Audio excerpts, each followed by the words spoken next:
Alrighty, lads, we're here. So, what is the Kaedes? So, Kaedes are, by and large, a hidden organization throughout the Kingdom Under Fire series. In all essence, we never really see the in-game point of view from their perspective. But we do see is how they have come to be. The Dark Elves, while the dominant race of Elrond, are nothing more than second-class citizens. Cattle for the slaughter. To the vampires that rule them, the Dark Elves are viewed as beasts that need direction, too unruly to help themselves. Now, while this is not entirely wrong, the issue is that the Dark Elves were forced into Velond. So despite the upgrade in standard of living and the chance at creating something better than themselves, the bottom line is that they were conquered. At the beginning, Valdemar, the king of Elrond, was reputed to be a very powerful mage, so it stands to reason that he probably casted his wicked magics and wiped out any and all who opposed him, leading to probably the very first Dark Elves that would rather join him and win, despite the fact that they were taking orders from a leech. Remember, fighting and squabbling between the Dark Elven tribes was commonplace. If you grew up in these tribes and you saw a guy who fought and won his battles, you might join this dude who can lead. And as time went on, many of the Dark Elves joined King Valdemar's crusade as he declared to wipe out the Elves of Arayan. You see, that is the master ploy here. Dark Elves are constantly infighting and raiding one another. But they hate, and I mean hate, the Elves. Now, this is where things get pretty interesting. You see, here's a guy with power, an army, and resources, and all he wants is to destroy the elves. This sounds like a great deal, so many Dark Elves who are not yet conquered decided to willingly sign up in King Valdemar's army for a chance to conquer the elves and put them under the Dark Elven boot. Sounds great, right? Well, what happens after this is the problem. Arayan is conquered, yeah, great. But now the idea of disbanding is gone, because Valdemar not only being a powerful dude, but now he has an immortal warlord with the entire nation of Hexter as his ally. This made the idea of conquer the elves, backstab Valdemar, then leave, wiped from their minds. This led to ongoing resentment of the vampires, as many Dark Elves just figured that this unity would be kind of like a temporary thing. But to be stuck with their decision and to be forced into a long-standing army as nothing more than second-class citizens, well, no wonder why they start to resent the vampires, especially since the higher classes of Elrond do not want to hear about complaints from the Dark Elves. Oh, what is that? Your feet are tired and you want to bath? Off to the labor camps, you whiner. Now that we have discussed the motivations of the Kaedes and why the Dark Elves would join such a rebellion, let's talk about the organization itself. You see, Kaedes operate in a very typical Dark Elven fashion. They cannot muster the strength to attack a foe who is much greater than them, so they resolve to using intelligence. Here we see that both sides are equal. King Valdemar and the Kaedes have been exchanging blows where, honestly, it's kind of unclear which side got the upper hand in their scheming. You see, the Kaedes never bought into King Valdemar's plan of crusading to wipe out the Elves of Arayan. They remained not only skeptical, but outright appalled by the treatment of their brethren who were willingly serving the vampires. So they went into action, infiltrating the ranks of Elrond, conscripting fellow Dark Elves in service to King Valdemar. This creation of a dark network allowed information that was otherwise viewed as top secret to be spilled into their hands. Indeed, I find myself just absolutely baffled and cannot believe how much the Kaedes knew and how they were conducting themselves to orchestrate Velon's downfall. The very first Kaedes interactions we see in the game is the appeasement of Hexter policy that Valdemar has conducted. By spending years and resources, Velond was hoping to place a single or a collection of tribes in charge of Hexter.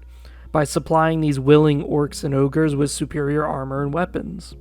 The Kaedes caught wind of this and orchestrated several attacks onto the orcs and ogres in Hexter by utilizing the stupidity of the tribes who can't tell the difference between Velon Dark Elves apart from Kaedes Dark Elves.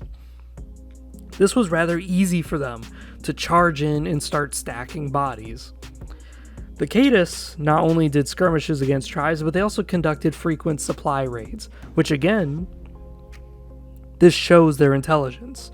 How they gain that knowledge or how they learn the location of the routes showed a deep connection to Valdemar's plans, even knowing which specific tribes to attack, which was more baffling to me, because as I said, the Dark Elves usually view the orcs and ogres as the same.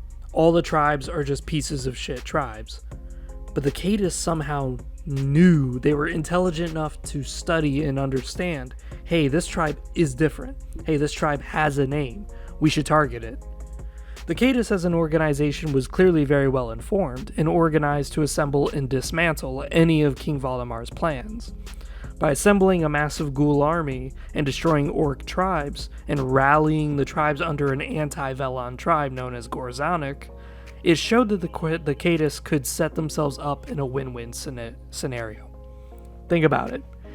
If the Kaedes really did wipe out the orcs and ogres, what would have happened?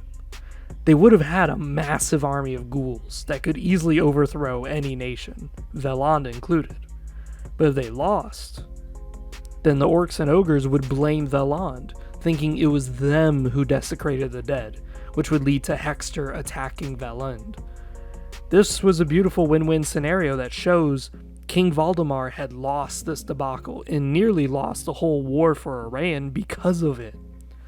Later on, when Hexter was conquered by the immortal warlord known as Rainier, we see that the Kaedes go back to their deep underground roots. They are smart, as I said. Rainier, with all of Hexter backing him, was a tough foe with no weaknesses that they could exploit. So they went to work undercover. Who is Rainier? What is the source of his power? And to this, they found an unlikely ally. Knowing that the Kaedes is hurting and does not even hope to match Velond in power anymore, they found that Ecclesia was willing to attack and start a whole new war with the entire Dark Legion in exchange for the ancient heart, the source of Rainier's power. And worse yet, the Kaedes know where the ancient heart is. Having found an ally and found the source of the immortal warlord's power, they send about in claiming it, seeking to bring Rainier either down or using him to overthrow Velond.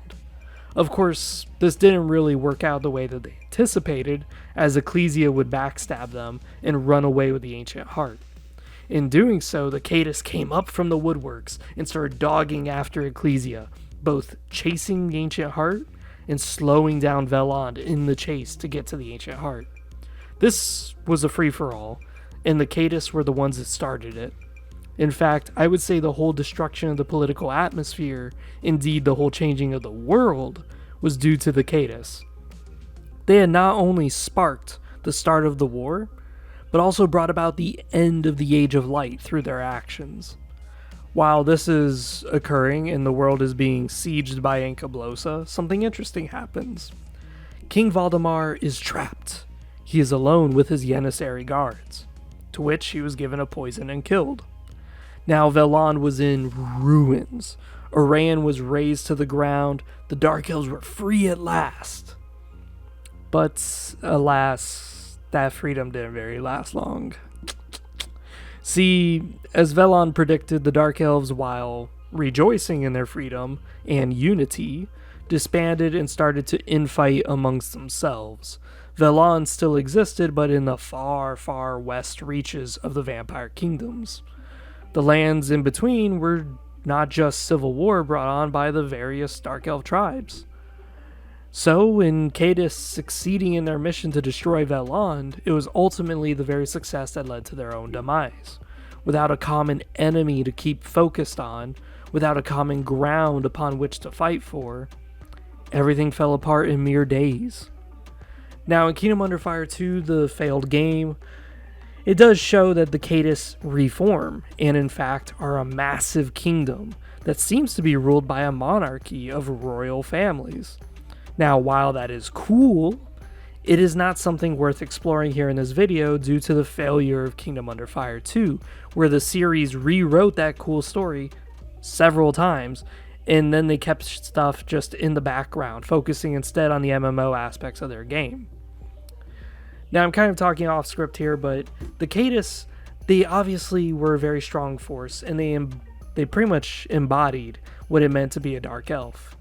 Always cunning, striking and then running, skirmishing, studying your opponent and knowing where their weaknesses were. The Kaedes were very, very active. Even when it seemed like they were gone, they always were lingering in the background. They were always looking around. In fact, Velon had a law where if one Kaedes agent was spotted inside an army unit, the entire unit would be beheaded.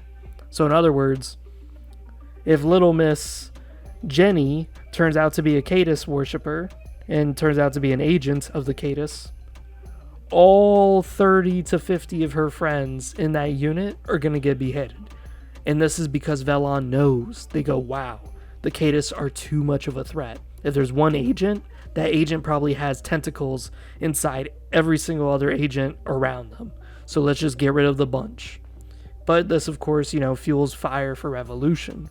Because, hey, some of those people really weren't involved. And you just beheaded them for no reason, just based on assumptions. So besides that, this has been Freezer700. I am out.